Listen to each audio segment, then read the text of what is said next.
Hello दोस्तों, कैसे हैं सब। स्वागत है आप सभी का कॉमिक वर्ल्ड चैनल पर। तो चलिए दोस्तों, शुरू करते हैं सुनहरी चिड़िया का दूसरा और अंतिम भाग। जब उन्होंने भोजन कर लिया तो वे मुझसे बोले, बच्चा, मैं तुमसे बहुत प्रसन्न हूँ। तुमने मुझे भोजन कराया, इसके बदले मैं तुम्हें धन का अंबार प्राप्त करने का एक रहस्य बताता हूँ। यदि तुम्हें कभी कहीं सुनहरी चिड़िया मिले तो पूर्णिमा का दिन उसका मांस पकाकर खा लेना। फिर अगले दिन सुबह देखना तुम्हारे बिस्तर के नीचे तुम्हें कितना धन मिलता है। लेकिन ध्यान रहे, उस पक्षी का मांस सर्वप्रथम तुम्हें ही खाना है। यदि तुमसे पहले किसी और ने खा लिया तो अगले दिन मिलने वाला धन बजाय तुम्हारे उसी को मिलेगा। उसके बाद साधु अपनी राह चला गया और मैं अपनी राह। आज इस बात को कई वर्ष बीत चुके थे और मैं साधु की बात को लगभग भुला ही चुका था। लेकिन जिस दिन राम और श्याम ने मुझे सुनहरी चिड़िया के अंडे लाकर दिए और उसके बारे में बताया, मुझे साधु की बात ध्यान आ गई और मैंने उन्हें 100 सिक्कों का लालच देकर सुनहरी चिड़िया को पकड़ मंगवाया और आज पूर्णिमा के दिन ही उसका मांस खा रहा हूँ। ओह, अब मैं समझी कि उस सुनहरी चिड़िया को देखकर आप कुछ दिनों से क्यों प्रसन्न नजर आ रहे थे। अरे भगवान, प्रसन्नता का दिन तो कल सुबह आएगा जब मेरे बिस्तर के नीचे तुम्हें धन का अंबार पड़ा दिखाई देगा। आहा, तब तो दुनिया में हमसे बढ़कर धनी कोई नहीं होगा। बिल्कुल, चलो अब तुम भी भोजन कर लो और सो जाओ। भोजन करने के पश्चात दोनों जल्दी ही गहरी नींद सो गए। लेकिन सपने में उन्हें सारी रात धन के अंबार ही दिखाई देते रहे। परंतु अगले दिन सुबह जब उनकी आंख खुली तो उनकी सारी खुशियां और आशाओं पर पानी फिर गया। बिस्तर के नीचे धन का अंबार तो क्या, घास का तिनका भी नहीं पड़ा था। दोनों पति पत्नी ने मिलकर बिस्तर बिछे पलंग का एक एक हिस्सा छान मारा, मगर वहां वास्तव में ही कुछ नहीं था। ए जी, लगता है उस साधु ने आपको मूर्ख बनाया है। लेकिन आप पछताए क्या होता है जब चिड़िया चुग गई खेत। यहाँ तो फूटी कौड़ी भी नहीं हुई। मेरे 105 सोने के सिक्के पानी में ही गए। तभी, भाई राघव कहाँ हो तुम। ये आवाज़ तो बड़े भाई घनश्याम की लगती है, लेकिन इतनी सुबह सुबह ये यहाँ क्यों आ मरा। ज़रूर कोई खास बात होगी। तुम दूसरे कमरे में जाओ, मैं देखता हूँ। ठीक है, हो सके तो अपना धन वसूल करने का उपाय करना, कहकर पत्नी दूसरे कमरे में चली गई। घनश्याम भैया, आप और इस वक्त। अच्छा हुआ राघव जो तुम मिल गए। क्या बात है भैया, आप इतने घबराए हुए क्यों हैं। पहले भीतर चलो, फिर मैं तुम्हें सब कुछ बताऊंगा। आप यहाँ आराम से बैठिए, फिर बताइए कि क्या बात है। राघव मेरे भाई, मैं बड़ी मुसीबत में फंस गया हूँ। समझ में नहीं आता कि क्या करूँ और क्या नहीं। आज सुबह राम भैया उठो, देखो हमारी चारपाई के नीचे क्या पड़ा है। क्या बात है श्याम, तुम इतने घबराए हुए क्यों हो।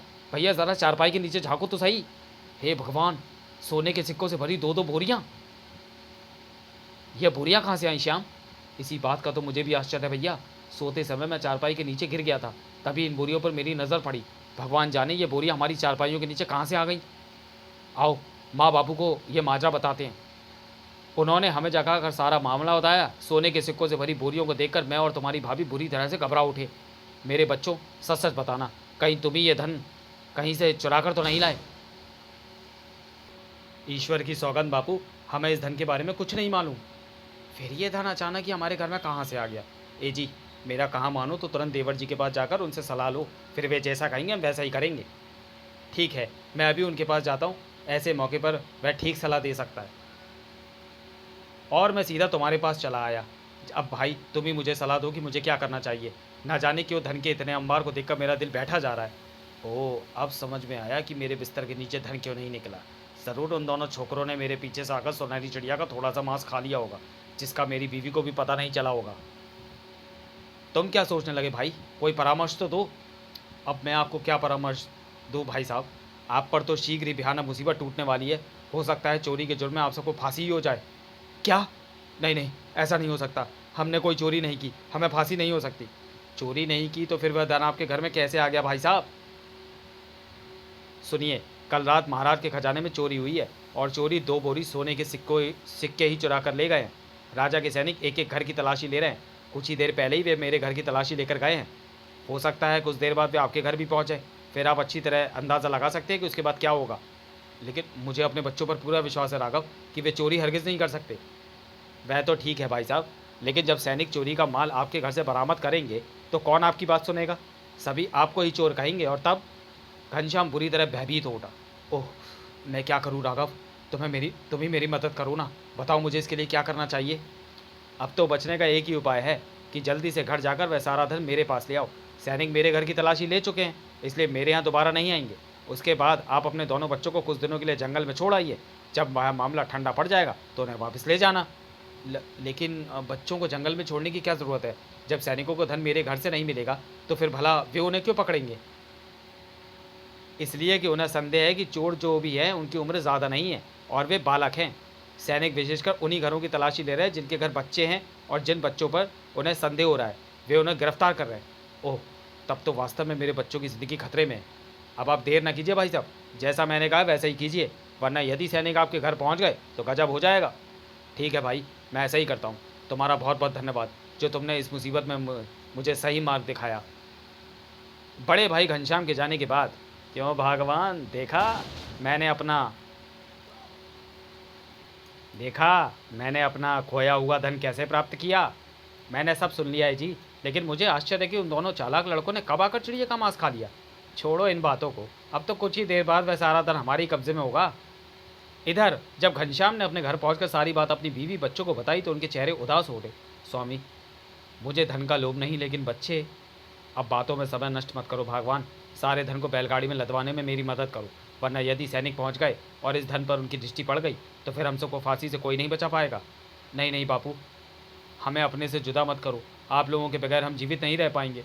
रो मत मेरे बच्चों, तुम दोनों से जुदा होकर तो हम दोनों भी जीवित नहीं रह सकेंगे, लेकिन क्या करूं, तुम दोनों के प्राण बचाने के लिए ऐसा करना ज़रूरी है। धैर्य रखो, थोड़े ही दिनों की तो बात है, मामला ठंडा पड़ते ही मैं तुम्हें जाकर ले आऊँगा। शीघ्र ही घनश्याम ने दोनों बोरियां अपनी बैलगाड़ी में लादी और अपने बच्चों को साथ लेकर अपने भाई के घर चल पड़ा। थोड़ी ही देर बाद, भाई राघव, मैं सोने के सिक्कों से भरी दोनों बोरियां ले आया, इन्हें जल्दी से उतरवा लो। अभी लीजिए भाई साहब। जल्दी ही राघव ने दोनों बोरियां अपने घर में छुपा लीं। फिर घनश्याम से बोला, भैया अब आप देर ना करें और अपने बच्चों को जंगल में छोड़ आइए। अभी कुछ देर पहले ही मुझे मेरे आदमियों ने खबर दी है कि सैनिकों की टुकड़ी आपके घर की ओर गई है। ओह, तो मैं चलता हूँ। घनश्याम अपने बच्चों को लेकर जंगल में पहुंचा। मेरे बच्चों, घबराना नहीं, यहीं रहना, मैं कुछ ही दिनों में आकर तुम दोनों को ले जाऊंगा। ठीक है पिताजी, अब आप अपना और माँ का ख्याल रखना, और बापू आप हमारी ज़रा भी चिंता न करना। अभागा पिता आंसू बहाता वहाँ से लौट आया। राम और श्याम ने वह रात वही काटी। जब सुबह हुई तो उन्हें अपने सिरहाने के पास फिर एक एक बोरी सोने के सिक्कों से भरी रखी दिखाई दी। आह, सोने के सिक्कों से भरी बोरियां! ठहरो श्याम, इन्हें छूना मत। इन्हीं सोने के सिक्कों की वजह से हम और माँ बापू मुसीबत में पड़े हैं। ये सिक्के मनहूस है। श्याम के बड़े हुए हाथ वहीं रुक गए। राम भैया, मुझे बड़े ज़ोरों से भूख लगी है। भूख तो मुझे भी लगी है भाई, लेकिन इस जंगल में भला खाने को क्या मिलेगा? भैया क्यों ना आगे चलकर देखें, हो सकता है कोई फलदार वृक्ष मिल जाए। ठीक है, चलो देखते हैं। दोनों जंगल में आगे बढ़ गए, लेकिन काफ़ी देर तक भटकते रहने के बावजूद भी उन्हें कोई फलदार वृक्ष दिखाई नहीं दिया। तभी, राम भैया वह देखो, कोई घुड़सवार आ रहा है। निकट आने दो, उसी से कुछ खाने पीने के लिए मांगेंगे। वह घुड़सवार एक वृद्ध शिकारी था। नमस्ते बाबा। नमस्ते बच्चों, कौन हो तुम दोनों और इस भयानक जंगल में क्यों भटक रहे हो? राम असली बात छिपाते हुए बोला, हम दोनों सगे भाई हैं, लेकिन हम दोनों का इस दुनिया में कोई और नहीं है। हम जंगल में बेर तोड़ने आए थे, किंतु रास्ता भटक गए। क्या आप हमें कुछ खाने पीने को देंगे? हाँ हाँ, क्यों नहीं। बूढ़े शिकारी के पास खाने पीने का जो सामान था वह उसने प्रेम पूर्वक राम और श्याम के सामने रख दिया। प्यारे बच्चों, मेरे पास ज़्यादा तो कुछ नहीं, लेकिन जो कुछ है तुम्हारे सामने है, इसी को खाकर अपना पेट भरो।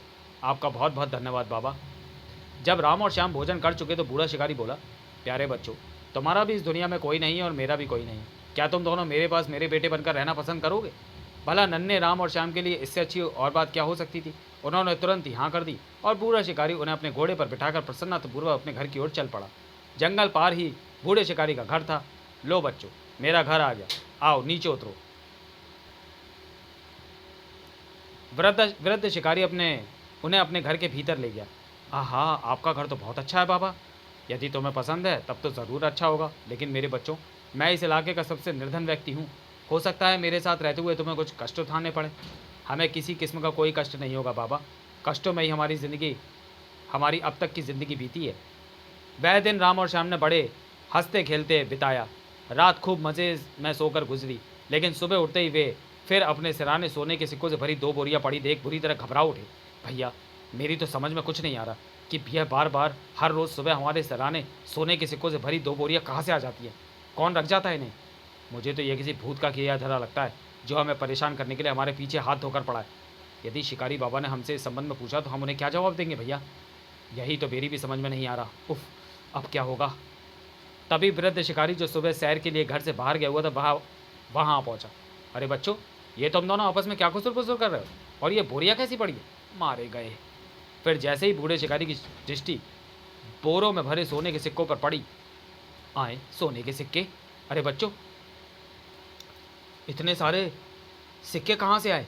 कहीं तुम ये सारा धन चोरी करके तो नहीं लाए? नहीं बाबा, हम पर ऐसा अविश्वास मत करो। हम तो स्वयं इस घटना से बहुत परेशान हैं कि ऐसा हमारे साथ क्यों हो रहा है। दरअसल बात यह है बाबा कि 3 रात से हम जब भी सोकर उठे, हमने अपने सिराने सिक्कों से भरी ऐसी 2 बोरियाँ मिलती हैं। हमारी तो कुछ भी समझ में नहीं आता कि ये बोरियाँ कहाँ से आती है और कौन इन्हें हमारे सिराने रख जाता है। आहा! तब तो ज़रूर तुमने कोई अच्छा काम किया होगा, जिससे प्रसन्न होकर कोई नेक आत्मा तुम्हारी मदद कर रही है। क्या राम और श्याम पुनः अपने पिता से मिल सके? राम और श्याम को जंगल में बूढ़े शिकारी के साथ रहते हुए क्या-क्या कष्ट उठाने पड़े? राम और श्याम के माता-पिता का क्या हुआ? धूर्त राघव ने राम और श्याम के माता-पिता को क्या-क्या तकलीफ़ें दी? इन सब प्रश्नों के उत्तर जानने के लिए पढ़िए इस सीरीज़ की अगली कॉमिक्स जादुई छड़ी। तो चलिए दोस्तों, मिलते हैं फिर जादुई छड़ी में अगले वीडियो में। तब तक के लिए धन्यवाद।